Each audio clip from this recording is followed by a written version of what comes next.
Success is rarely built in the flashy, exciting times. That's what you see when you see someone who's successful. You see their accomplishments, you generally see their expression of their skill at their highest level, and you see that as being, oh, this is what success looks like, this is what you need to do to be successful.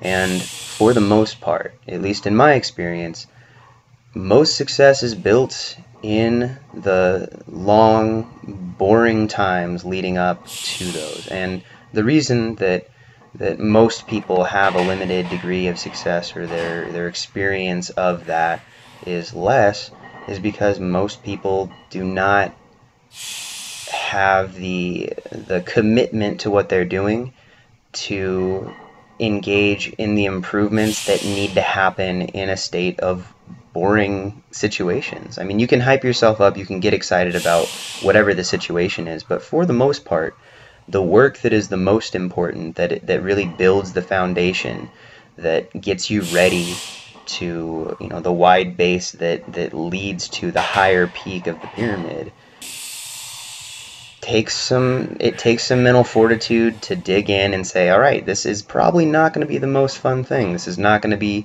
the most enjoyable part. It's not going to show all the immediate progress, and all of the work that I'm doing is most likely going to suck more at the beginning and pay off later.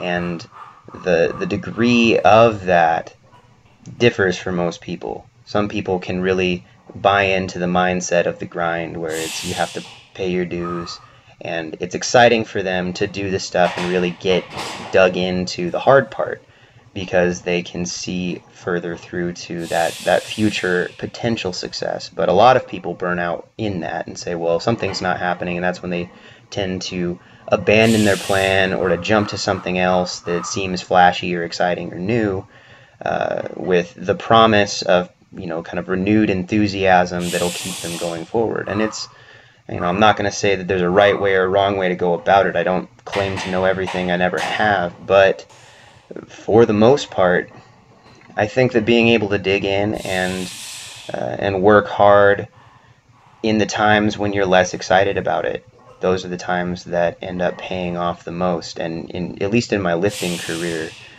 the seasons that I spend doing the grunt work, where weights that don't normally feel so heavy feel pretty heavy, like in this session, and all the surrounding work, the periphery comes in and kind of is taxing you, and you just don't want to get back under the bar. For that, you try to start justifying, like, oh well, I did enough today, I can leave. But at least for right now, I'm looking back to all the times that I've really seen the most improvement, and it never happens with something that wasn't crazy amounts of hard work. And to find that again, to go back in time, at least in my mind, and say, all right, how much did I have to dig in and kind of suffer for this progress before? That's what it takes to get better. And it is a lesson that I don't want to say that we forget it, but you kind of become attracted to the idea of gimmick, or of working less for more, which is a gimmick. That's not a sustainable thing. You have to work hard to get better, and the only thing we can control in this situation is our perception of the situation and the amount of effort we put into the work we're doing to try to improve. You can't control your genetics, you can't control your rate of adaptation, you can't even control your knowledge of a situation. I mean, you can put the work in to build those things, but you ultimately are restricted to how hard you're willing to work with the cards that you've been dealt. And so that's what it takes. And right now, I am definitely in a season of my training that is less externally exciting. I'm very internally motivated right now. I'm very driven. Whenever I get into these kind of grindy phases where the PRs are few and far between and everything feels kind of sluggish and difficult, these are the times where I know that I'm building that wider base that is going to result in a higher peak. At least that's been the case so far, and I'm just going to keep trucking along until I can't anymore. But that's the goal. Notes on this session, and I guess on the weekend in general: it was a great weekend for me.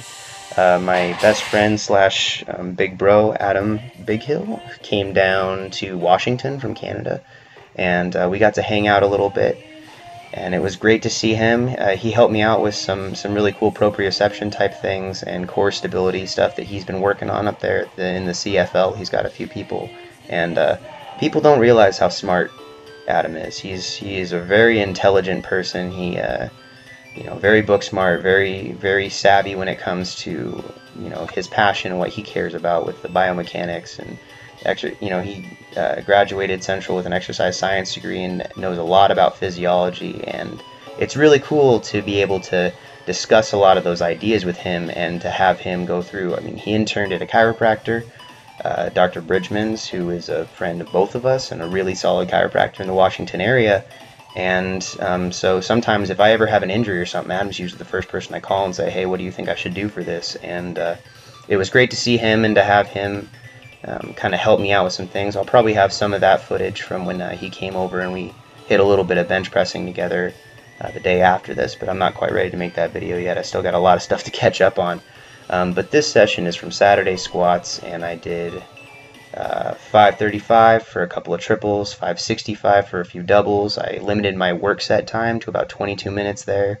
Did my pause squats, sets of 5 at 455. I think I did that in about 10 minutes. And then all the benching work was done in under 20 minutes, and then the accessory stuff was the dips every minute on the minute, sets of 10.